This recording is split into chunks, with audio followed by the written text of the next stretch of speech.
America हमेशा से वो डेस्टिनेशन है, अमेरिका जाना है ये वाली जुमला तो हमने सुना ही है हमेशा से। ये कोई नया प्रोग्राम है इमिग्रेशन का EB2 NIW? जो NIW national interest waiver program, ये हाईली स्किल्ड है, या तो एक्सेप्शनल आपके पास एबिलिटी हो या आपके पास एडवांस डिग्री हो, 4 years and above bachelors degree आपके पास अगर है, इंजीनियरिंग की जैसे डिग्री होती है, या मास्टर्स इक्वल, अगर आपके पास 5 इयर्स प्रोग्रेसिव वर्क एक्सपीरियंस है, हम अपना क्वालिफिकेशन अपना स्किल्स लेके आ रहे हैं, वो यूएस के नेशनल इंटरेस्ट में है या नहीं है। फायदा है कि यूएस के लिए आइल्स की जरूरत नहीं प्रोग्राम के लिए। ऑस्ट्रेलिया और कनाडा के हवाले से है, लोग समझते हैं कि हम यहाँ बैठे होंगे और जॉब ऑफर हो जाएगी, जॉब मिल जाएगी, फिर हम जाएंगे। तो जॉब ऑफर अपनी जगह पर अहमियत है, बट उसके झांसे में आना, पाकिस्तान में खासतौर पर रहकर बहुत ज्यादा आपको ड्यू डिलिजेंस की जरूरत है। सिर्फ इस बहकावे में आके कि आपको हम जॉब ऑफर करवा रहे हैं ये हो जाएगा, ये कतई नहीं है। ऑस्ट्रेलिया की जिस तरह आपने कहा कि अभी बड़ी अट्रैक्टिव ओपनिंग है और वहाँ जाया जा सकता है, मौसम भी वहाँ पर फेवरेबल है, तो कौन से प्रोफेशंस हैं जो ज़्यादा जिनके लिए ऑस्ट्रेलिया अट्रैक्टिव है?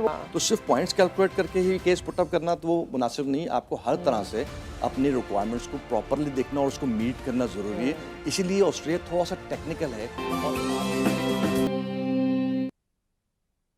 Welcome back. और ख़वातीनो हज़रात, इस वक्त हमारे साथ हमारे मेहमान मौजूद हैं जो आपको बताएंगे कि अगर आप पाकिस्तान से बाहर कहीं सेटल होना चाहते हैं तो उसका प्रोसेस क्या है, या उसके हवाले से किन चीज़ों की आपको आपके उसके बारे में पता होना चाहिए। मैं आपको बताती चलूँ कि आदिल इस्माइल साहब इस वक्त हमारे साथ मौजूद हैं जो हमारे इमिग्रेशन एक्सपर्ट हैं, authorise agent of RCIC by government of Canada. और आदिल इस्माइल साहब का एक्सपीरियंस इसी फील्ड में 20 साल से ज़ायद का है। कोई 16,000 से ज़ायद ख़ानदानों को ये मुल्क से बाहर सेटल करा चुके हैं। जो इनकी एक्सपर्टीज़ है उसमें ख़ास तौर पे ऑस्ट्रेलिया, कनाडा और UK है। बाकी जगहों के हवाले से भी ये बता सकते हैं। और इनका जो स्टाफ है उसमें भी मुख्तलिफ एरियाज़ हैं जिस पे वो काम करते हैं। स्टूडेंट वीज़ा पे भी काम करते हैं, ट्रैवलिंग पर भी काम करते हैं। But at the moment obviously हम इमिग्रेशन के हवाले से बात करें तो उसी हवाले से हम फोकस्ड हैं और आप उसी हवाले से हमसे सवाल भी कर सकते हैं। ये डायरेक्टर हैं और फाउंडर हैं टॉप 10 इमिग्रेशन कंसल्टिंग फर्म्स के पाकिस्तान में, जिसमें एक है जिस सुपीरियर कंसल्टिंग प्राइवेट लिमिटेड।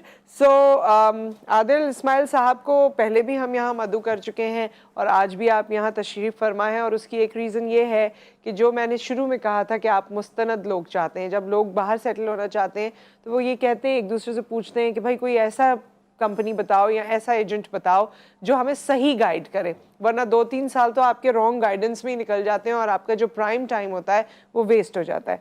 तो आदिल इस्माइल साहब, आपको खुशामदीद कहते हैं, अस्सलाम वालेकुम। और आप हमें ये बताइए कि अगर हम पाकिस्तान से बाहर सेटल होना चाहते हैं और अब नया साल की शुरुआत है, ज़ाहिर है चेंजेस हैं बहुत सारे, तो पाकिस्तानियों के लिए कोई ख़बर आप उनको सुनाना चाहेंगे, कुछ बताना चाहेंगे रिगार्डिंग इमिग्रेशन? जी हाँ, सबसे पहले तो आपने जो तस्करा किया कि ना मुस्तनद, तो मुस्तनद तो ऑब्वियसली उसी वक्त होगा जब उसके पास सक्सेस स्टोरीज भी होंगी और वो एक अरसे दराज से, क्योंकि हमारे मुल्क में ख़ास तौर पर हमारे इंडस्ट्री के अंदर एतबार का बड़ा मसला है जी। तो एतबार इसीलिए कायम नहीं होता कि लोग ज़्यादा से ज़्यादा हमारी इंडस्ट्री के अंदर, और मैं इस बात का ऑब्वियसली पहले भी वोकल रहा हूँ कि किस तरीके से आपको फाइंड आउट करना चाहिए, और मुख्तलिफ आपने पहले भी शो में हमने ये बात की थी। इस वक्त जो मौक़े हैं उस पर अगर हम बात करें तो पहले हम सिर्फ कनाडा को देख रहे थे ना कि कनाडा अवेलेबल है पैंडेमिक के बाद ख़ास तौर पर। अब पाकिस्तान में ख़ास तौर पर लोग जो प्रोफेशनल्स हैं वो ऑस्ट्रेलिया को भी कंसिडर कर सकते हैं, क्योंकि 6-8 महीने से हम इसको भी प्रमोट भी कर रहे हैं और लोगों को आगाही भी दे रहे हैं कि ऑस्ट्रेलिया जो है वो बेहतर डेस्टिनेशन है in terms of weather, in terms of wages वगैरह। तो ऑस्ट्रेलिया को कंसिडर करना चाहिए और लोग कर भी रहे हैं। तो आज के प्लेटफॉर्म से भी मैं ये बताऊंगा कि ऑस्ट्रेलिया को भी कंसिडर करना चाहिए। अच्छा, कोई पता नहीं अनजाना सा डर था लोगों के जहनों में ऑस्ट्रेलिया को लेकर, शायद आपको लोग कहते वो भी उस वजह से था कि देखें 2018 तक तो बहुत ही, 2012 से लेकर 18 तक बड़े मगरूर थे, मैंने सुना था ये एक परसेप्शन है बहरहाल, और ये भी कहते हैं बायस्ड है, बट व्हेन यू पोक योर नोज कहीं किसी भी जगह पर तो ऑब्वियसली आपको उसका जो है ना रिप्रिकॉशन को देखना पड़ेगा। ऐसा नहीं है कि आपको इमिग्रेशन भी मिले और वो आपको जो है ना वो कमतरी में भी रखें या आपको कोई इग्नोरेंस हो, तो ऐसा बिल्कुल नहीं है। आप जाहिर इसलिए रहें कि वो फर्स्ट वर्ल्ड कंट्री है, उनके यहाँ टॉलरेंस ज़्यादा है और वो आपको मराद ज़्यादा दे रहे हैं, फ्री मेडिकल, फ्री एजुकेशन, वो क्यों कर आपको देंगे थर्ड वर्ल्ड कंट्री से बुला कर? इसलिए कि आपकी स्किल्स हैं, हमारी अपनी वैल्यू, हमें अपनी वैल्यू को ज़रा कंसिडर करना चाहिए कि हमारी अपनी एक वैल्यू है कि हम अपने स्किल्स को, IT प्रोफेशनल, इंजीनियर्स, डॉक्टर्स, ये सारे लोग जब जा रहे हैं तो वो इनपुट दे रहे हैं उनकी इकनॉमी को और उनकी इकनॉमी बूस्ट करिए। तो ऐसा कोई तफरीक नहीं हो सकता। बट स्ट्रेट फॉरवर्डली यही है कि हमें जहाँ पर भी जाते हैं उनके पैरामीटर्स को, उनकी तो वैल्यूज को ये work हमें करना है। आप जब ये बात कर रहे हैं तो इसका मतलब है कि वो पढ़े लिखे लोग जो कोई डिग्री हासिल कर चुके हैं, ये उनके लिए है। जी, प्रोफेशनल्स की, क्योंकि सुपीरियर कंसर्निंग काम हाँ। भी सिर्फ प्रोफेशनल्स के लिए ज़्यादा करती है, क्योंकि अक्सर मुझसे कोई सवाल कर लेते हैं कि यार आप तो अनस्किल्ड को डिस्करेज कर रहे हैं या होता ही नहीं है, ऐसा कुछ नहीं है। वो जा सकते हैं और वो उनके लिए डिफरेंट पैरामीटर्स हो सकते हैं, लेकिन हम चूंकि लेकिन वो प्रोफेशनल्स को मुश्किल भी है। मुश्किल, उसका एक वजह भी है, वो यही है कि आइल्स का ना होना या जॉब ऑफर का आपको हासिल करना, दिस एंड दैट। और फिर उनके साथ ज़्यादातर लोग जो है फ्रॉड करते हैं, क्योंकि उनको पता नहीं होता। उनको इवन अगर अनस्किल्ड है तो वो बेचारा एग्रीमेंट भी नहीं पढ़ पाता, तो उनके साथ ज़्यादा जो है ना मौका होता है फ्रॉड करने तो का लोगों का। आदिल साहब, अगर अनस्किल्ड अपने आप को स्किलफुल करना चाहे तो क्या वो अपनी तालीम मुकम्मल करे और कोई डिप्लोमा, कोई कोर्स, ये वाली जो चीजें हैं? टेक्निकल तालीम को मुकम्मल कर सकता है। फिर वो एक्सपीरियंस गेन, सिर्फ तालीम भी स्किल्स नहीं बनाती ठीक है। Skill is the combination of education and work experience. जिस फील्ड के अंदर आप काम कर रहे हैं, तो वो आपने अपने आप को इम्प्रूव करना चाहिए। अभी नहीं क्वालिफाई कर रहे हैं तो बाद में करें, अपने आप को प्रिपेयर करें। चाहे आप विजिटर वीजा ही क्यों ना अप्लाई कर रहे हो, मैं अक्सर कहता हूँ कि आप विजिटर वीजा, आप अपने आप को प्रिपेयर कर, आपने ना कहीं गए हैं, ना आपके पास वर्क एक्सपीरियंस है, ना आपके पास कुछ चीजें हैं, और आप उठ के कहते हैं बस मुझे बाहर जाना है। और आप कहते हैं सारी मेहनत वहां कर लेंगे, तो ऐसा नहीं है। ऐसा नहीं है, मेहनत मेहनत का ज्यादा है हाँ। वहाँ पर एक्चुअली। बट चूंकि हम फ्रस्ट्रेटेड हैं लोग इस हालात की वजह से, तो वो ये चाहते हैं कि ना आपको यहाँ से बस वहाँ पहुँचा दिए, वहाँ की मेहनत हम खुद कर लेंगे।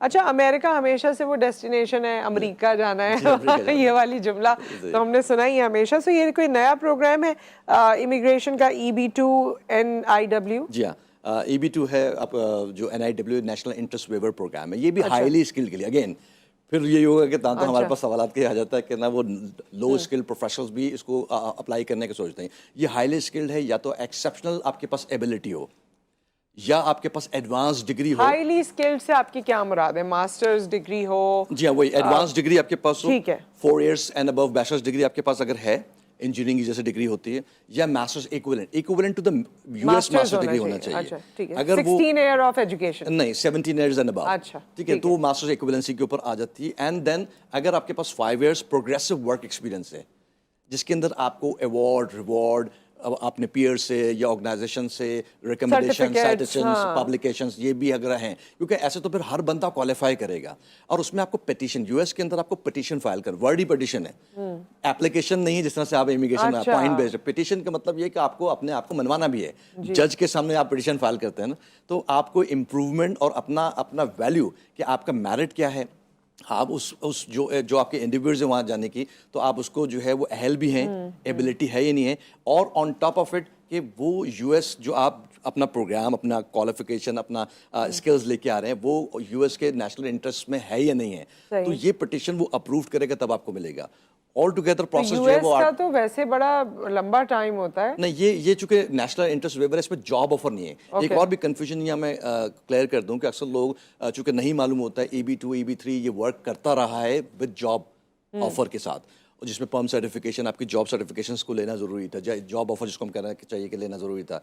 लेकिन ये नेशनल इंटरेस्ट वेवर क्योंकि पैंडेमिक के बाद से उनको जरूरत ज़्यादा हो गई। अब इतने कम्बरसिव आपका जो प्रोसेस के ऊपर आप चले जाएंगे, तो फिर क्या होगा कि वो डिलेज आ जाएंगे, साल 2 साल 3 साल में एक बंदा लॉन्च हो रहा है। तो उन्होंने ये इसको वेव किया है कि इस प्रोसेस से हटकर अपने आप को प्रूव कर दें कि मैं एक हाईली स्किल्ड हूँ, मेरी एक अहमियत है, मुझे वहाँ जाकर ऐसा जॉब ढूंढने में कोई दिक्कत नहीं होगी। तो वो उसको वो अप्रूव करेंगे, वो साल भर के अंदर होपफुली जो है वो हो जाएगा। अभी तक भी पाकिस्तान में, चूंकि पाकिस्तान में टेकअप देर से किया गया, पिछले साल से ही लोगों ने करना शुरू किया है, तो इसके अंदर अभी तक बहुत ज़्यादा पिटीशन अप्रूव्ड है, वो हर बंदे की ऑलमोस्ट हो जाती है। तो उसको भी दिखा के बिजनेस तो करना ही होता है कंसल्टेंट्स हज़रात ने भी, तो वो उसको दिखा के भी दिखा रहे, बट वीज़ा ग्रांटेड अभी नहीं है, क्योंकि वीज़ा ग्रांट के अंदर पूरी ड्यू डिलीजेंस है, यूएस की अपना खासा है, पूरा ड्यू डिलीजेंस करता है, देन वो उसके लिए आपको इंटरव्यू करेगा, इंटरव्यू में पास होना बहुत जरूरी है। यहाँ तो विजिटर वीजा पे भी इंटरव्यू में अक्सर लोग जो है वो रिफ्यूज भी हो जाते हैं। तो यूएस जो है वो एक बहुत बेहतर डेस्टिनेशन है, एक बहुत अच्छा प्रोग्राम है। लैंग्वेज आई थिंक उसके लिए बहुत जरूरी है, और आइल्स नहीं, यूएस में ये बड़ा फायदा है, ये बड़ा फायदा है कि यूएस के लिए आइल्स की जरूरत नहीं, प्रोग्राम के लिए। अच्छा, हाँ, आपका इंटरव्यू होगा तो obviously you have to define yourself. जब आप एक अपने आप को कह रहे हैं कि आपकी कम्युनिकेशन जो है वो जाहिर होगी, लाजमी। तो आपकी कम्युनिकेशन बेहतर होनी चाहिए, और फिर आप इस प्रोग्राम को ऑप्ट कर सकते हैं, और फिर वहां जाके आप जॉब ढूंढ सकते हैं। जी हाँ, जॉब ढूंढ सकते हैं ऑब्वियसली, क्योंकि एक बंदा एक अच्छा कोई गोल्ड मेडल लिया हुआ है, या कोई उसकी पब्लिकेशंस है, या वो अपना उसका एक प्रोग्रेसिव एक्सपीरियंस है, उसके पास ह्यूज टेक्निकल स्पेशलिटी है, तो उनको बहुत ज़्यादा दिक्कत नहीं होगी जॉब एज सच ढूंढने में। एक नॉर्मल बंदा एक नॉर्मल से डिग्री लेकर जाएगा तो ऑब्वियसली वो दर दर की ठोकरें खाएगा, उसको शायद जॉब ढूंढने में मुश्किल हो। यहाँ तो but still they are not guaranteeing कि अगर हाईली स्किल्ड भी आ रहा है तो उसको जॉब मिल तो जाएगी। ऐसे लोग जो जिस तरह ऑस्ट्रेलिया और कनाडा के हवाले से है, लोग समझते हैं कि हम यहाँ बैठे होंगे और जॉब ऑफर हो जाएगी, जॉब मिल जाएगी, फिर हम जाएंगे, ये उसके बारे में भी आप क्लैरिफाई कीजिएगा। और अमेरिका के बारे में भी क्या ऐसा भी कोई प्रोग्राम है या हो सकता है कि हम कहें कि नहीं जी पहले जॉब होगी तो फिर हम जाएंगे ताकि सिक्योर रहे? इस प्रोग्राम में तो है ही नहीं, इसमें तो नफी है। NIW जो प्रोग्राम है इसमें तो नफी है कि आपको जॉब ऑफर लेनी है, आपको प्रूव करना है कि हम आपको जॉब ऑफर वेव क्यों करें। ठीक है, that is the point actually. और वो बहुत डिटेल बात हो सकती है बट चूंकि वक्त कम है तो हम इसको सिर्फ लोगों की आगाही तक ही बता रहे कि आपने ये पैरामीटर्स होना चाहिए कि एडवांस डिग्री हो आपके पास, मिनिमम भी 5 इयर्स अगर एक्सपीरियंस है प्रोग्रेसिव तो आपके लिए फ़ायदेमंद हो जाएगा। एंड साथ में आपको आइल्स की ज़रूरत नहीं है, फंड्स की ऐसा कोई रिक्वायरमेंट नहीं है इसके अंदर। और बहुत ज़्यादा जो अच्छा, कोई आपको बैंक बैलेंस और कोई ऐसी चीज़ नहीं, ऐसा जैसे कनाडा में चाहिए होता है, इवन ऑस्ट्रेलिया में भी नहीं है। ये बात हम बड़े वाज़ेह बता चुके हैं कि ऑस्ट्रेलिया में भी आपको as such proof of fund POF की जरूरत नहीं होती है ऑस्ट्रेलिया में अप्लाई करने के लिए।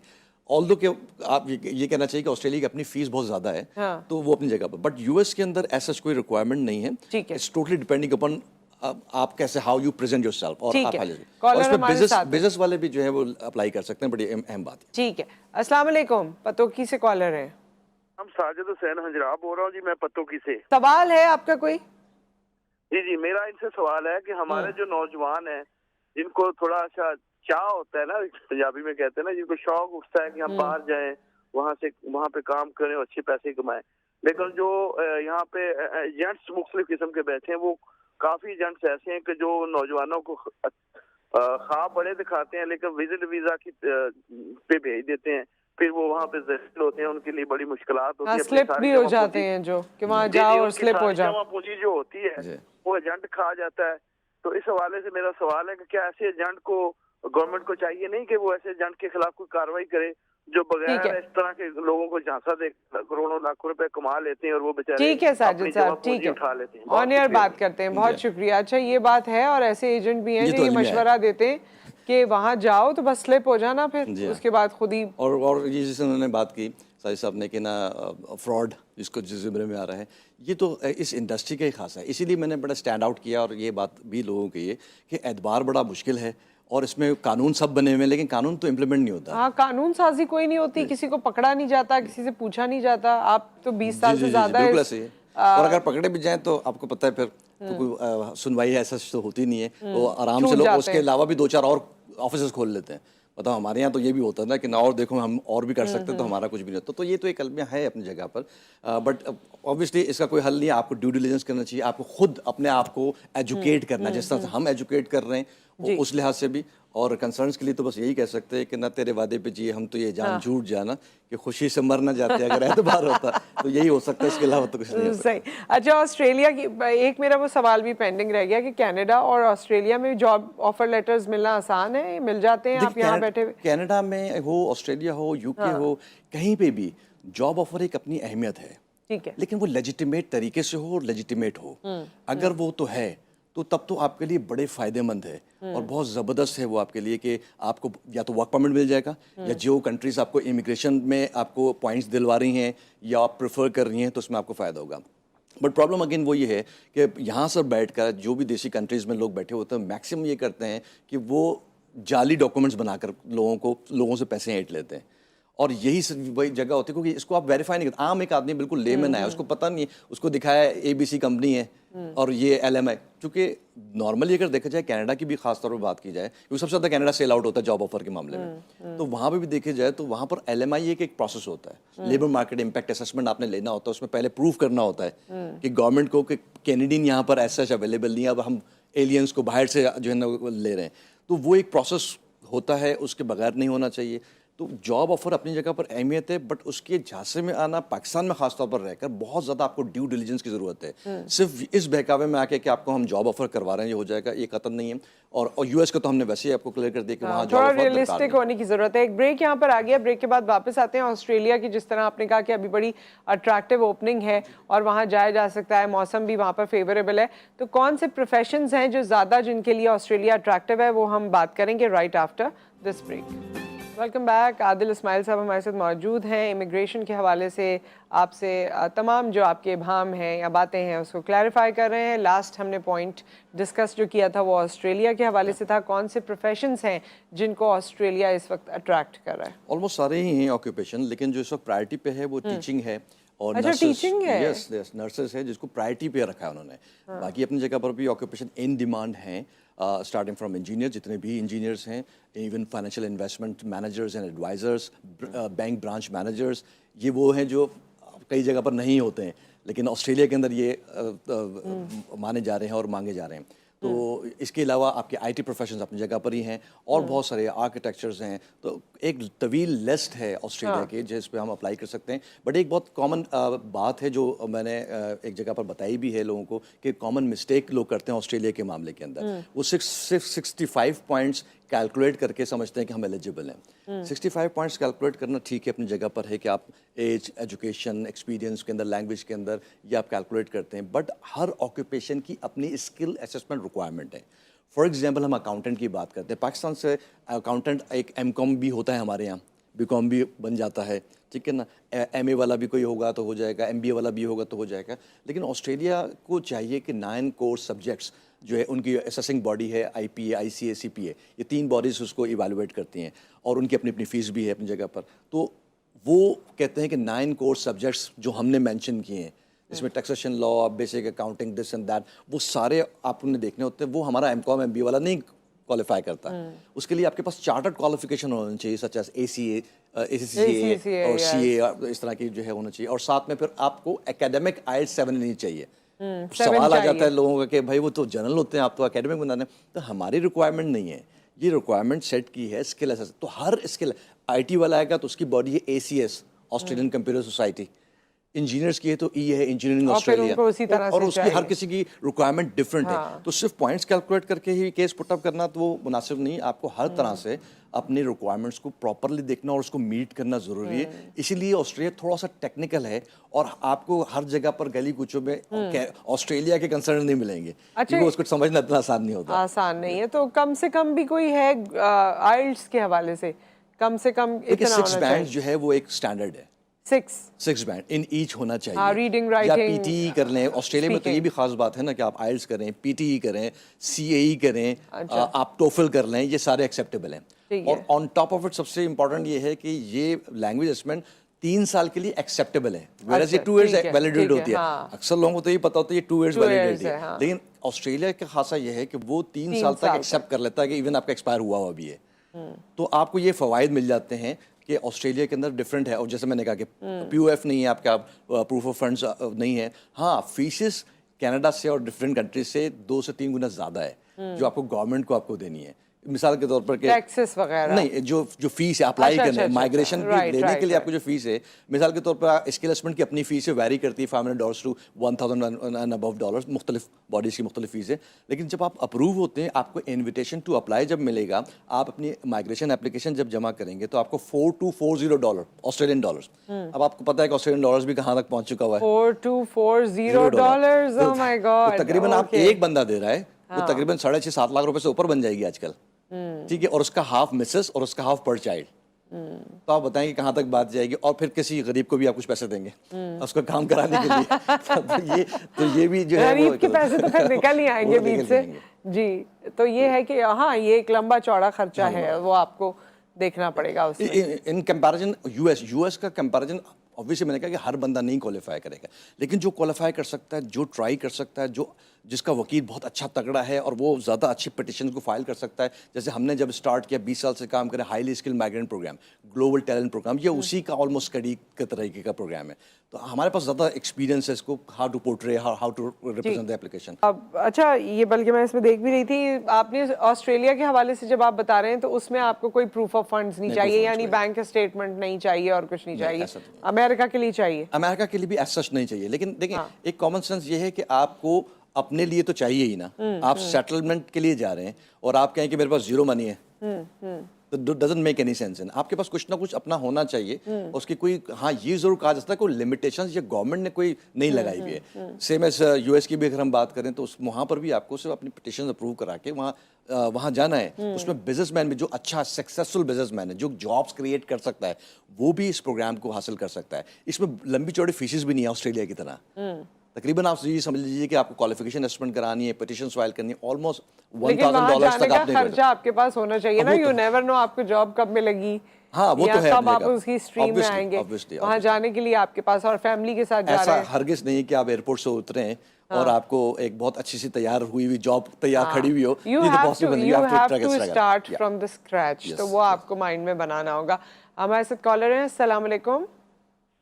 हेलो वालेकुम जी, मैं अब्दुल अजीज बोल रहा हूँ चकवाल से। जी अब्दुल अजीज साहब। जी, मेरा बेटा है जिसने कंप्यूटर में मास्टर किया हुआ है, तो वो अभी ऑस्ट्रेलिया के लिए उसकी कोशिश है, तो क्या करना चाहिए? और एक्सपीरियंस भी है 8 साल का। ऑक्यूपेशन पूछ लें, ये एक्सपीरियंस पूछ लें। एक हाई स्कूल में पढ़ाते हैं।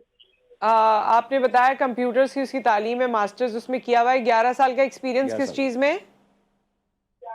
ये 8 साल का एक्सपीरियंस है एक टीचिंग में। टीचिंग में 7-8 साल का एक्सपीरियंस है। ठीक है, हम ऑन एयर इस पे बात करते हैं और पूछते हैं आदिल साहब से कि क्या हो सकता है ऑस्ट्रेलिया के लिए। उन्होंने बड़ा बात अच्छा सवाल है। की और टीचर की ही बात की, 7-8 साल का टीचिंग जबरदस्त, ये एक्सपीरियंस है। अच्छा मौका उन्होंने दे दिया कि मैं डिफाइन भी कर दूं। हाँ। देखिए टीचर जो मैंने कहा कि प्रायोरिटी के अंदर है, लेकिन टीचर का एक बड़ा स्ट्रेंजेंट क्राइटेरिया ऑस्ट्रेलिया का, आपके पास BEd MAd लेवल की डिग्री होना चाहिए, जो कि एजुकेशन अच्छा। में ये इररिलेवेंट क्वालिफिकेशन है जो बात कर रहे हैं। हमारे यहाँ तो कंप्यूटर पढ़कर कंप्यूटर पढ़ा देते हैं ना, बाहर ममालिक में this is a licence profession, regulated profession कहलाता है टीचिंग। जैसे कि डॉक्टर रेगुलेटेड है, तो टीचिंग रेगुलेटेड प्रोफेशन है। एक बात कि आपको 8 bands speaking, listening and 7 in other in academic चाहिए, तो सबसे बड़ी बात ये एक। दूसरा, आपके पास BEd या MAd लेवल की या कोई टीचिंग का कोई आपने 1 ईयर का डिप्लोमा लेवल आपने किया हुआ है। अच्छा। इसमें आपको जो है ना वो अपने कोर्स, यानी अगर ये कोई डिप्लोमा या कोर्स भी कर लेते हैं टीचिंग का, टीचिंग का, और फिर इनका 7-8 साल एक्सपीरियंस भी अगर है, 1 साल भी कर लें, 2 साल, पॉइंट्स कैलकुलेशन आएंगी, फिर हम देखेंगे 65 पॉइंट्स वो बन रहे हैं। लेकिन एक बंदा जब वो एकेडमिक 8 एंड और वो उसमें करेगा लिसनिंग में, स्पीकिंग के अंदर और 7 के अंदर, तो ऑलमोस्ट वो पॉइंट्स, अगर उसके पास साल 2 साल का भी एक्सपीरियंस तो वो कर लेगा, वो बना सकता है। तो ये उनके लिए एक मशवरा है कि वो एज सच जो नजर आ रहा है, हाँ अगर कोई वो वोकेशनल ट्रेनिंग कर रहे हैं, टीचिंग कर रहे हैं, तो फिर तो ऑस्ट्रेलिया के लिए उनको इन्हीं क्वालिफिकेशंस पे हम वर्कआउट कर सकते हैं। बट सेकेंडरी स्कूल टीचर या प्राइमरी स्कूल टीचर हैं, मुश्किल हो जाएगी। या अगर वो यूनिवर्सिटी लेक्चरर हैं, तो यूनिवर्सिटी लेक्चरर की तो बेइंतहा से ज्यादा डिमांड हो गई ऑस्ट्रेलिया के अंदर। अच्छा। और वो उसका कट ऑफ भी 65 के ऊपर सिलेक्शन पे है। अच्छा। तो हम तो रोजाना की तादाद में आप यूनिवर्सिटी लेक्चरर्स को बड़ा जो है ना वो इनकरेज भी कर रहे थे और लोग अप्लाई भी कर रहे हैं। यूनिवर्सिटी लेक्चरर्स के लिए सिर्फ जरूरी है कि उनके पास कम से कम एक पब्लिकेशन होना चाहिए, ठीक, तो वो अप्लाई कर सकते हैं और उनके लिए बहुत बेहतरीन मौका है। टीचर्स के लिए भी मैंने गाइड कर दिया है। ओके, कॉलर एक और हैं कराची से, आतिफ साहब, अस्सलाम वालेकुम। वालेकुम सलाम जी, क्या सवाल है आपका? ये सवाल करना था कि बेसिकली मैं हूँ बीटेक मैकेनिकल टेक्नोलॉजी के अंदर। और आपकी आवाज मुझे सही समझ नहीं आ रही, दोबारा कहिए। मैं बेसिकली बीटेक मैकेनिकल टेक्नोलॉजी के अंदर हूँ जी। और ऑटोमोबाइल सेक्टर से ताल्लुक है मेरा। और मेरी मिसेज जो है मास्टर्स हैं और गवर्नमेंट जॉब है उनकी स्कूल की। तो इस हवाले से मुझे मालूम करना था कि ऑस्ट्रेलिया इमिग्रेशन के हवाले से एज आप बता सकते हैं अपनी? 49।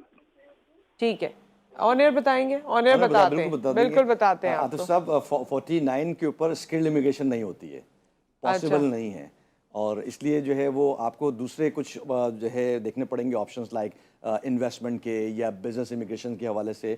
तो वो आप देख सकते हैं। बेगम भी लेकिन इनकी पढ़ाती हैं, गवर्नमेंट जॉब है उनका CV हमें दरकार होगा, एक रेज्यूमे हमें दें, शेयर करें हमारे ईमेल आईडी के ऊपर। हम उनको within 24 to 48 hours assessment result देंगे। एक डिटेल होता है हमारे यहाँ, एक प्रोसेस है, देन हम कॉल अप करते हैं for interview and the consultation session. तो वो दें। और टीचिंग के लिए जैसे कहा कि अगर वो फुलफिल कर रहे हैं रिक्वायरमेंट्स को, और एज 45 बिलो अगर है। अच्छा, 45 से कम एज है, और अगर टीचिंग के हवाले से जो भी है, बेस्ट एज जो होती है वो 40 तक ही होती है। वो मतलब वो मेन एप्लीकेंट बन सकती है। वो बन सकते हैं, वो बन सकते हैं। उनकी चीजें हमें डिटेल शेयर कर दें तो इंशाल्लाह हम उनको देख लेंगे। सही। एक और कॉलर है, आमिर साहब हैं कराची से, अस्सलाम वालेकुम। वालेकुम सलाम। जी आमिर साहब। जी, मेरा सबसे सवाल ये है कि मेरा बेटा ग्रेजुएशन किया हुआ है, NLD से उसने ग्रेजुएट किया है और अब वो मास्टर्स करने के लिए अब्रॉड जाना चाह रहा है और उसमें डेटा साइंसिस के अंदर। किस कंट्री का इंटरेस्ट है उनका? एनालिटिक्स वगैरह की किस कंट्री में जाना चाह रहे हैं मास्टर्स करने के लिए? और वो देखिए दो ऑप्शंस एक्सप्लोर कर रहा है इस वक्त, वो कनाडा, दूसरा US। तो मेरे से ये सवाल है कि वो कौन से कंट्री के अंदर उसको मास्टर्स भी उसने इंजीनियरिंग में ही करना है?